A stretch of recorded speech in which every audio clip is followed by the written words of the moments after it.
오늘 본문의 말씀은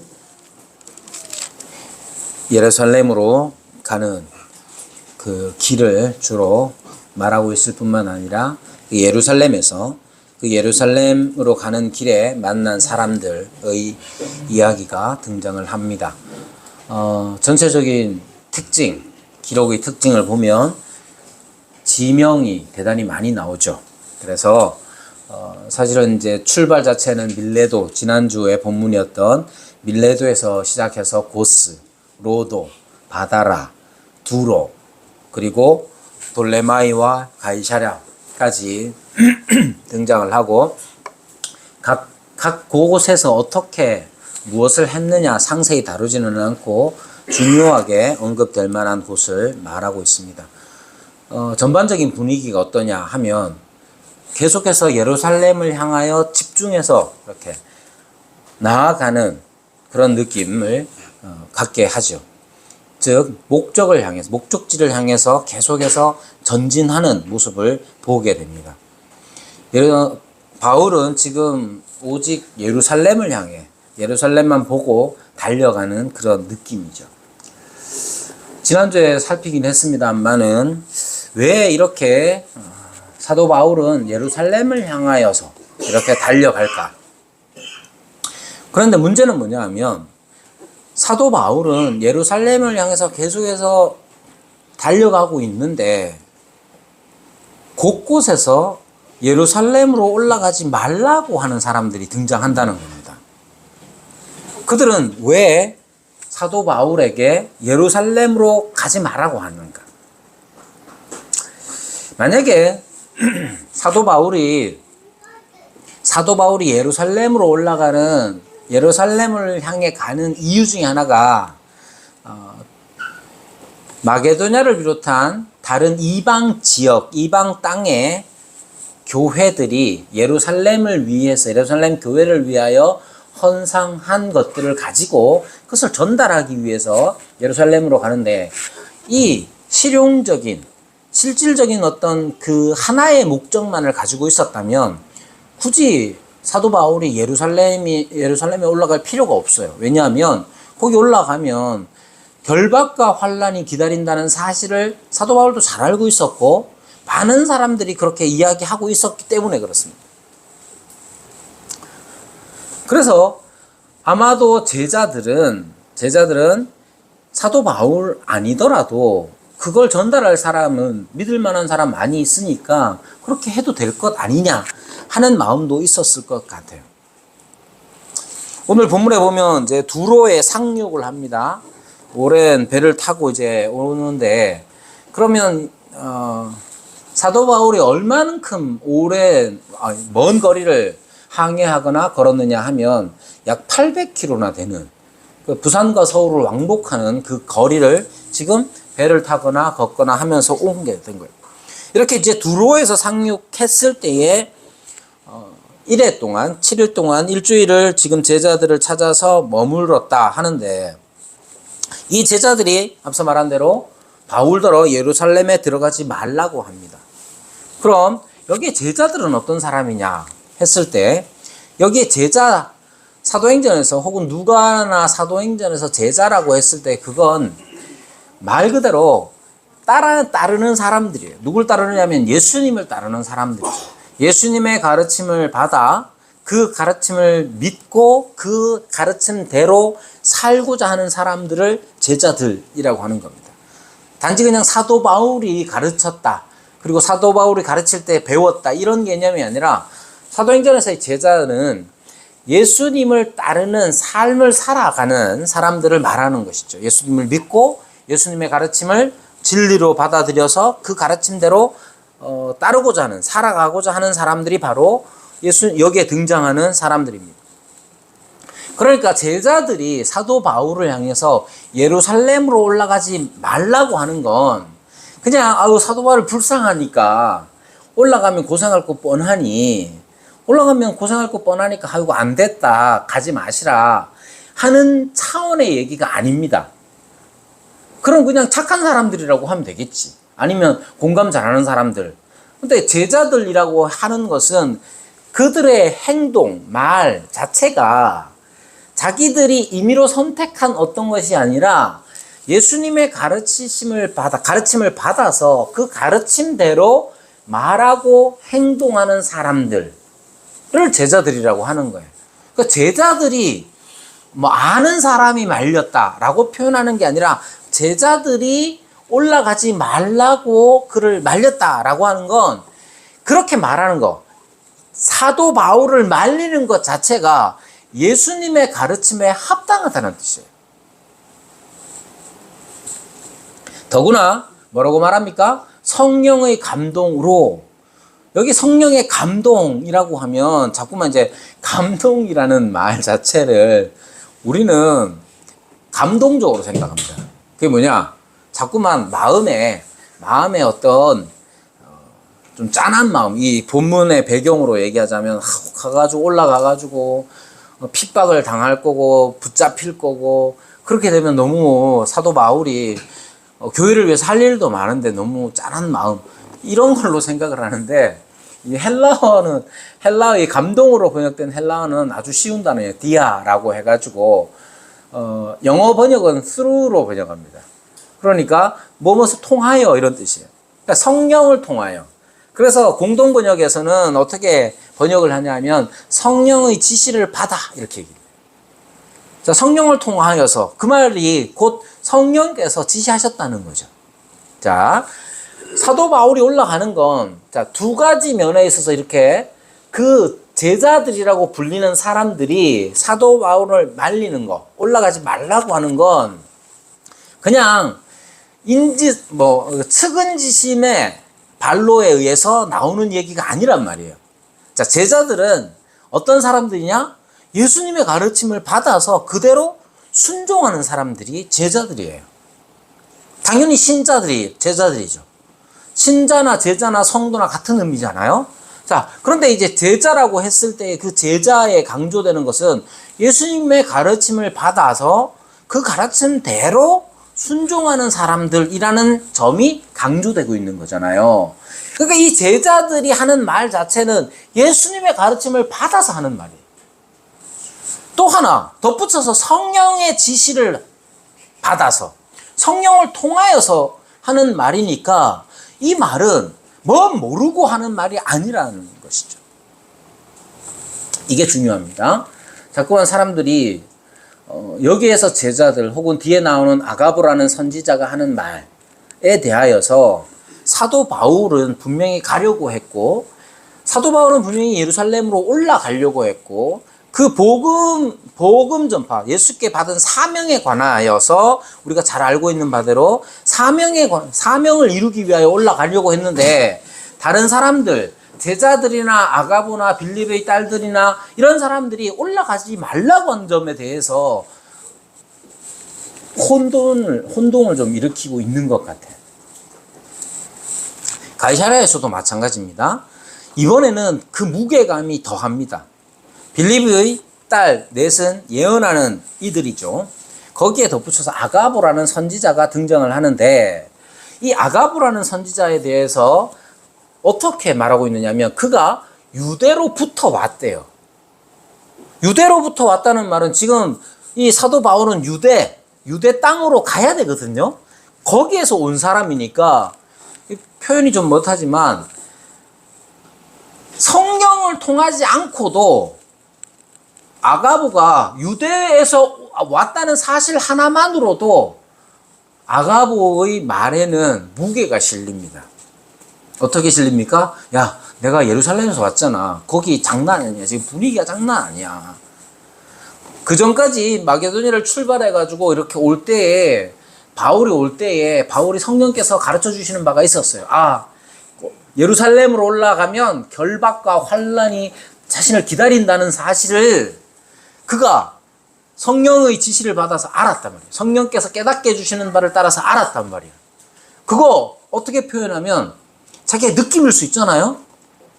근데 이번에 아가보가 유대로부터 내려와서 하는 말은 사실이라는 말이에요. 사실에 가깝단 말이죠.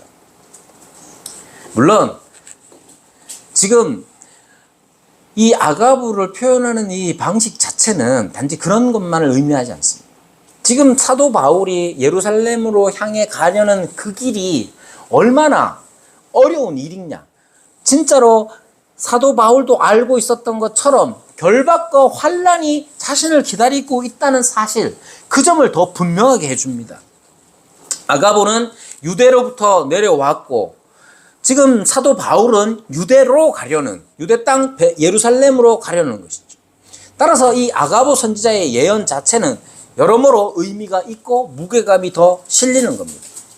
더구나 그가 하는 행동은 구약에서부터 내려왔던, 구약의 선지자들이 늘상 해오던 일이에요. 어떻게 합니까? 그는 띠를 가져다, 바울의 띠를 가져다가 자기 수족을 잡아 매고 말합니다. 성령이 말씀하시되 예루살렘에서 유대인들이 이같이 이 띠 임자를 결박하여 이방인의 손에 넘겨주리라. 왜 이렇게 하느냐면 구약의 선지자들은 행위로 자신의 예언 활동, 선지자적 활동을 보여줬습니다. 그러니까 단지 그냥 말로만 하는 게 아니라 실질적으로 어떻게 될 것에 대하여서 실제로 자기들의 삶을 통해서 어떤 행동들을 통해서 보여주는 것이죠.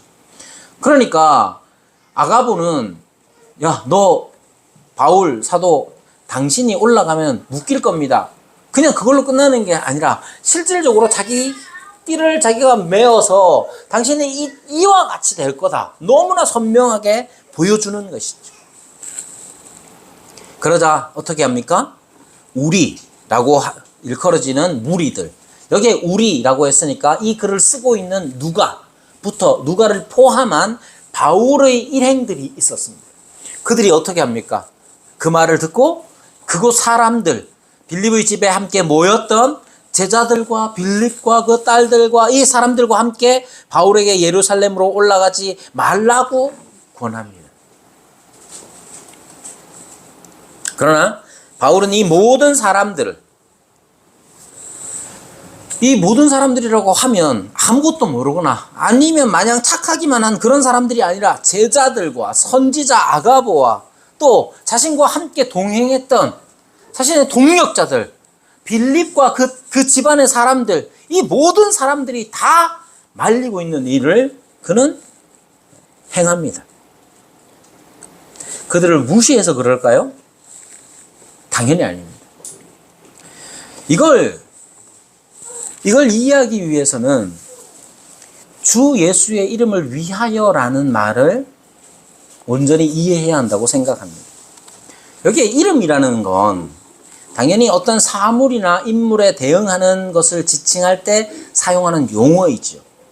그래서 그냥 주 예수를 위하여라고 표현해도 되는데 좀 더 구체적인 뉘앙스를 전달하기 위해서 아마 이름이라는 단어를 쓴 것 같습니다. 우선 고쳐야 될 것 중에 하나 이런 거죠.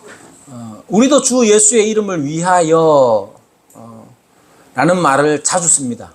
주님을 위하여, 주 예수의 이름, 주 예수님을 위하여 하는데 언제 이런 말들을 쓰느냐 하면 대충 자기 주장을 위해서 사용할 때가 있어요. 자기가 뭐 하고 싶은데 뭐 교회에서든 특히 이제 목회자들이 그런 경우가 종종 있겠죠. 자기가 하고 싶은 일들을 그럴싸하게 포장하기 위해서 주 예수를 위하여 라는 말을 사용할 때가 있습니다. 그래서 이 주 예수의 이름을 위하여 라는 말, 이걸 한 번 더 생각을 해야 합니다. 자, 먼저 여러분, 주님을 위한다는 말의 의미가 성립되기 위해서 전제되어야 되는 게 있어요. 그게 뭐냐면 존재, 주 예수님의 존재, 즉 그분의 계심이 전제되어야 됩니다.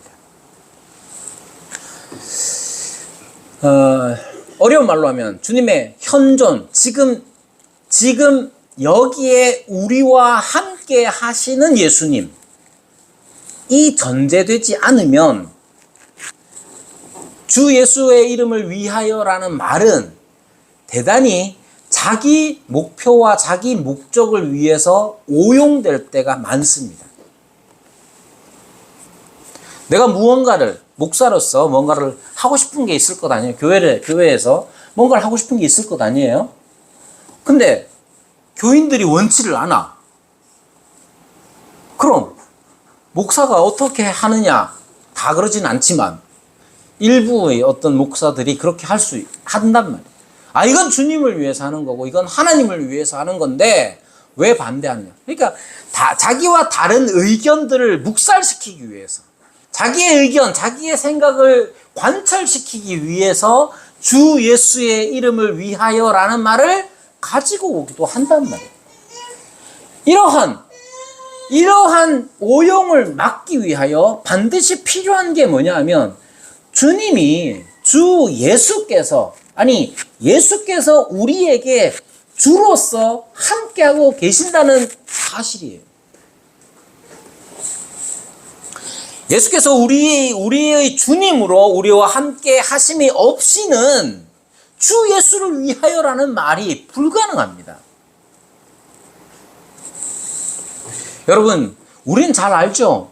예수님이 우리와 함께 하십니까? 안 하십니까? 지금 우리 딸이 지금 감기 걸려가지고 지금 약 먹고 지금 졸고 있어요. 일나라고 하는 소리입니다. 미리 얘기를 하더라고요.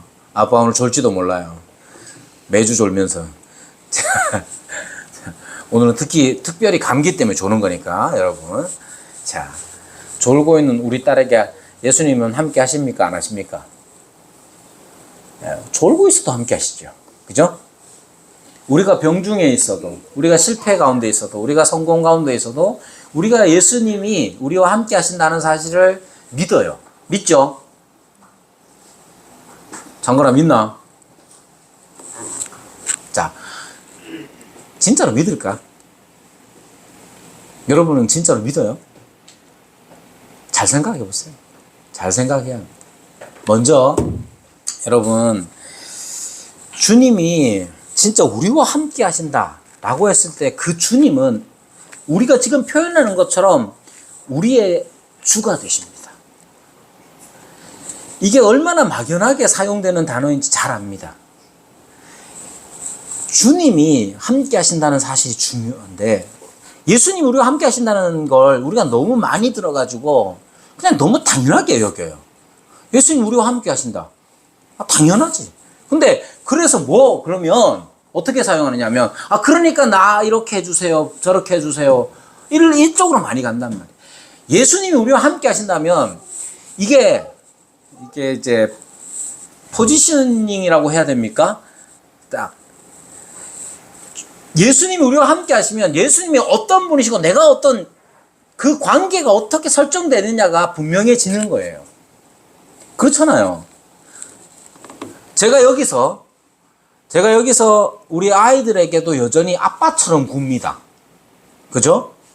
근데 이제 그러다 보면 이제 우리 아이들이 아빠 뭐 어떻고 저떻고 하다가 보면 집에 가잖아요. 그럼 이제 가끔 아주 어릴 때 엄마가 야, 아빠가 이제 목사님인데 그러면 안 돼. 이런 식으로 얘기한단 말이에요.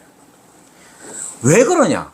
내가 아빠이기도 하고 목사이기도 한데 지금 여기에 와 있어서는 내가 목사로서 이 일을 하고 있잖아요. 그렇잖아요. 여러분, 예수님이 우리와 함께 하신다고 했을 때 예수님이 우리에게로 오셔서 함께 하시면 그냥 함께 하시는가 보다 하는 게 아니라 그분이 어떤 위치에 있고 어떤 분으로 우리와 함께 하시느냐를 분명해져야 되는 거예요. 그때 신자들은 늘 어떻게 말하느냐면 예수님이 우리의 주로서 우리와 함께 하신다는 거예요. 예수님이 우리의 주가 되시면 우리는 뭐가 됩니까? 뭐가 됩니까? 주자가 무슨 주자고, 장관아? 주자가 한자야, 한자. 주자 뜻이 뭐예요? 주인 주자예요. 그럼 나는 뭐가 돼요? 종이 되는 거예요. 이거 그냥 반은 웃자고 하는 소리고 반은 진지하게 드리는 말씀인데 여러분, 주여 삼창은 그렇게 크게 소리 질러가 될 일이 아닙니다. 원래 종은 주님의 주인의 소리에 귀를 기울이는 거지 주인을 그렇게 시게 부르는 게 아니에요. 이거 그냥 반은 농담이고 반은 진지하게 하는 말입니다. 주님을 그렇게 크게 불러 누가 종이 주인을 그렇게 크게 부릅니까? 여러분, 주님이 우리와 함께 하신다고 했을 때 예수님은 우리의 주인으로, 주님으로 우리와 함께 하시고 그분이 우리와 함께 하신다면 우리는 그분의 종으로서 그분과 함께 하는 거예요. 예수님이 우리의 왕이 되시기도 하죠. 예수님이 우리의 아버지가 되시기도 하는 거예요. 아버지 삼창은 가능합니다. 저는 개인적으로는 아버지 삼창은 가능한데 주여 삼창은 저는 하작하면 안 합니다. 여러분, 이게 중요합니다. 우리가 주 예수의 이름을 위하여라는 말 안에 예수님이 우리와 함께 하신다는 사실은 알고 있지만 진짜로 함께 하신다는 걸 우리가 진짜 믿는다면 예수님이 그냥 와가지고 그냥 이렇게 돌아다니는 그런 분이 아니잖아요. 우리와 함께 하신다고 무슨 달이 지구를 이렇게 돌듯이 그냥 뱅뱅뱅뱅 돌고만 곁에서 뱅뱅 돌기만 하는 게 아니잖아요.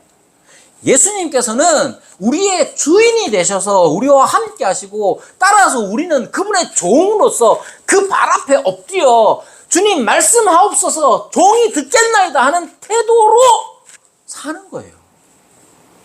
그럼 주님이 우리와 함께 하실 때 우리의 주가 되시는데 그 주님의 주 되심이 예수님의 주 되심은 어떻게 드러나느냐 하면 놀랍게도 사랑으로 드러납니다. 우리를 사랑하시는 주님으로서 우리와 함께 하시는 거예요. 이게 어떻게 보면 세상에서 통용되는 그런 실질적인 의미와는 달라 보입니다. 그런데 그분의 주되심의 특징이 그러합니다. 주님은 우리를 사랑으로 다스리시는, 사랑으로 우리의 주인이 되시는 분인 거예요. 그래서 우리는 주님과 함께하며 주님의 사랑을 받습니다. 또 종이 된 자로서 주인을 사랑할 수가 있는 거예요. 그리고 우리를 사랑하는 그 주인이 우리에게 사랑으로 무엇인가를 요구하십니다. 이게 핵심이에요. 이제 그분을 위하는 모든 일은 그냥 억지로 시키니까 하는 게 아니라 그분으로부터 받은 사랑에서 나오는 일인 거예요. 그러니까 지금 마게도냐에서부터 시작해가지고 가이사랴에 이르기까지 많은 제자들이 선지자가 그렇게 하는 이것도 그들은 주 예수의 이름을 위하여 그렇게 하는 거예요. 두로에서의 제자들도 그렇고 가이사랴의 빌립의 집에서 아가보를 비롯한 사람들도 그렇고 그 아가보의 예언의 말씀을 들었던 사도 바울의 일행도 마찬가지로 다 주 예수의 이름을 위하여 그 일을 하는 거예요. 잘 생각하십시오. 제자들이라 불리는 사람들도 주 예수님과 함께 동행하잖아요. 주님은 자기를 사랑합니다. 제자들로 불리는 그 사람들을 사랑해요. 아가보를 사랑합니다. 아가보도 그렇고 그 제자들도 그렇고 바울의 일행도 그렇고 다 주 예수님과 함께 동행하며 함께 살아갑니다. 그리고 주님의 사랑을 받으며 살아가요. 주께서 뭘 원하시겠어요, 그들에게? 여러분 생각해 보십시오. 누군가가 앞으로 어떤 어려움이 닥친다. 어려움이 앞에 있는 사람들을 보면 주님의 사랑을 받는 자로서 어떻게 반응할 수 있습니까?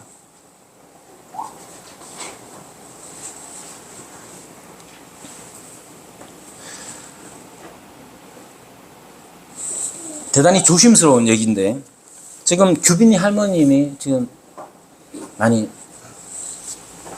편찮으시죠? 간혹 그런 생각이 들기도 합니다. 우리의 인생을 돌아보면 우리가 신앙을 탁 잡았을 그때가 언제냐 했을 때 진짜 우리가 힘들고 어려울 때란 말이에요. 그래서 주께서 규빈이 할머니에게 은혜를 또 베푸실 수도 있겠다는 그런 어쩌면 우리가 겪었던 일들을 관초하여서 그런 기대를 하게 됩니다. 그런데 생각해 보십시오. 이렇게 말하는 거 잘 됐다. 주님께서 구원을 해 주실라는가 보다 말할 수 있습니까? 누군가가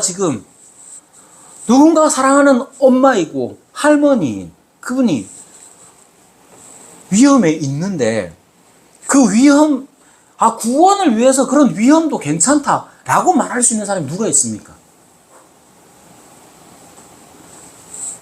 그러는 거예요.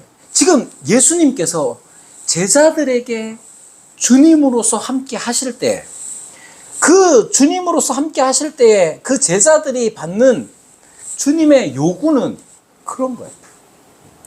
사랑으로서 우리를 다스리시는 그 주님을 생각하는 것이죠. 지금 사도 바울이라는 사람이 예루살렘으로 간답니다. 예루살렘으로 가는데 거기에는 결박과 환란이 기다리고 붙잡혀서 고난을 받게 될 거란 말이에요. 그러면 주님과 동행하는 사람, 예수님의 사랑을 받는, 사랑의 주 예수님의 그 사랑을 받는 종으로서 그 사람을 향해서 가도 됩니다. 그 환란이 기다리고 결박이 기다린다 해도 주님께서 영광 받으실 겁니다. 그건 진짜 주님과 동행하고 함께하는 사람들의 태도가 아니에요. 누군가가 힘들어하는 일에 있어서, 어려움을 당하는 일에 있어서 이루어질 영광을 바라보며 가도 괜찮다고 말하는 건 대단히 조심스러운 일이죠. 사도 바울의 경우는 어떻겠습니까? 사도 바울은 이미 성령께서 일러주셔서 예루살렘으로 올라가면 결박과 환란이 자신을 기다린다는 사실을 누구보다도 잘 알고 있어요. 그런데도 올라갑니다. 왜 갑니까? 사도 바울도 주 예수님과 함께 동행하며 주님의 뜻을 이루기 위하여 살아가는 사람이기 때문에 그래요. 제가 미루어 짐작컨대 이렇습니다. 사도 바울은 복음을 전하는 일을 계속 해왔습니다. 계속 해오던 중에 어디를 가든지 간에 공통적으로 겪는 일이 있었는데 그것은 유대인들의 핍박이에요. 여러분, 유대인들의 핍박을 받을 때에 사도 바울이 맨 처음 떠올리는 생각은 뭘까요? 여러분이 사도 바울이라면 여러분이 이고니온에 가든지 루스트라에 가든지 아니면 갈라디아에 가든지 로마에 가든지 고린도에 가든지 어디를 가든지 유대인들이 자기를 핍박해요. 여러분들이 맨 처음 떠올리는 건 뭐겠습니까? 저는 내가 만약에 사도 바울이었다면 그러한 경우에 뭘 떠올릴까? 저는 저 자신의 옛날을 생각할 것 같아요. 사도 바울도 예루살렘에서 스데반을 죽일 때에 가장 대표 증인으로서 사도 바울도 예수님을 믿는 사람들을 죽이기 위하여 애를 썼던 사람이잖아요. 실제로 잡을 고난을 다 가지고 그는 다메섹으로 가던 중에 예수님을 만났단 말이에요. 사도 바울이 그 이후로 예수님을 만난 이후로 언제나 주님과 함께 동행하며 주님의 사랑을 받으며 살아왔습니다. 그런 중에 유대인들의 핍박을 받았을 때에 그 핍박 자체가 한편으로는 억울할 수도 있지만 자신의 과거를, 자신이 했던 그런 악한 일들을 떠올리게 해서 도리어 자기가 죽게 받은 사랑이 얼마나 크며 유대인 핍박하는 그 유대인들이 얼마나 안타까운지를 주님의 마음으로 헤아렸을 거라고 생각합니다. 그러니까 지금 사도 바울은 주님과 함께 동행하며 주님의 뜻을 이루기 위하여 기쁨으로, 자신을 사랑하는 주님의 뜻을 이루기 위하여 기쁨으로 자기의 일들을 선택합니다. 근데 그 선택이 핍박이 있고 결박과 환란이 기다린다 할지라도 그 핍박을 가하고 결박하고 환란을 주고자 주는 그 사람이 예전에 자신의 모습이었기 때문에 그들을 향하여 아픈 마음과 도리어 주 예수님의 그 크신 사랑을 담아 복음을 전하고자 애썼던 것 같아요. 그러니까 이 두 사실은 즉 예수님을 예루살렘으로 올라가는 이 길에 어떤 제자들은 사도 바울을 말리고, 그 중에서 그 가운데서 사도 바울은 계속해서 예루살렘으로 가려고 하는 이 둘 사람들은 다 양립이 가능한 거죠. 둘 다 주 예수님과 동행하며 주 예수님을 위하여 살고자 하는 것 때문에 그렇습니다. 여러분, 사도 바울은 이렇게 주 예수의 이름을 위하여라는 이 신성한 목표를 가지고 자기 인생을 살았던 거예요. 이것이 중요합니다. 항상 신성한 목표, 신성한 동기라고 했을 때 우리는 자꾸 목표지향적인 것처럼 생각을 하지만 꼭 그렇게 나타나지는 않습니다. 왜냐하면 언제나 주님과 함께하는 삶이기 때문에 그렇습니다. 사도 바울이 자신의 삶을 말하면서 선한 싸움을 싸우고 나의 달려갈 길을 마치고 믿음을 지켰다라고 디모데후서에서 말하는 것처럼 그는 최선을 다하여서 주님을 위한 삶을 살았던 것이죠. 그런데 이 주님을 위한다는 말이 주님 없이 상정해 놓는 목표가 아니어야 합니다. 우리는 너무 자주 주님 없이 우리와 함께 동행하며 함께 사랑의 통치를 받는 그런 조건이 아니라 주님 없이 내가 설정하는 그럴싸한 목표를 주님의 이름을 위하여라는 말로 포장해서 자기 주장을 할 때가 많단 말이에요. 그렇지 않습니다. 우리가 어떤 상황에 있든지 간에 우리의 주께서 우리와 함께 하시며 사랑을 베푸시는 분, 그 사랑의 요구들을 순종하는 삶, 그 속에서 우리의 사명이 드러나는 거예요. 선한 싸움을 싸웠다는 것은 인간으로서 달려갈 길이 있다는 것을 늘 생각하는 것입니다. 사람으로서, 하나님의 그리스도의 사랑을 받는 자로서 어떻게 해야 하는지를 분명히 아는 것이죠. 그것을 그냥 사탄이 두지 않기 때문에 선한 싸움을 싸웠다라고 말하는 겁니다. 여러분, 우리의 삶에도 우리의 삶을 움직이게 하는 근본적인 목표, 동기가 분명해야 하는데 그것이 무엇인지를 늘상 점검해야 합니다. 단지 그냥 어쩌다가 내가 여기까지 왔는가 그렇게 끝나는 게 아니라 언제나 우리를 사랑하시는 주 예수님의 그 사랑의 통치 아래에서 내가 지금 여기에 있는 이유를 찾는 것, 그것이 필요한 거예요. 그래야 두 가지를 다 이룹니다. 사도 바울에게 드러나는 것, 우리가 사명을 위하여 산다, 주 예수 그리스도의 이름을 위하여, 주 예수의 이름을 위하여 산다라고 했을 때에 두 가지가 다 드러납니다. 하나는 사명에 관한 것이고 두 번째는 품성에 관한 것입니다. 이 둘이 빠질 수가 없어요.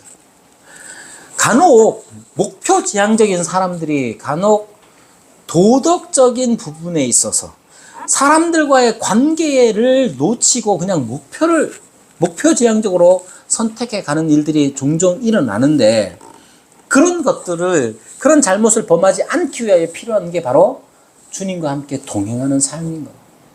주님께서는 우리의 품성을 만드시고 우리를 그리스도의 그 도덕적 품성을 닮아가도록 성령의 역사하십니다.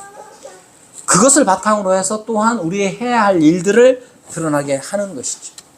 이 속에서 우리는 신성한 동기와 신성한 목표를 찾는 것이 사도 바울의 삶이 그것을 우리에게 지금 보여주고 있는 것입니다.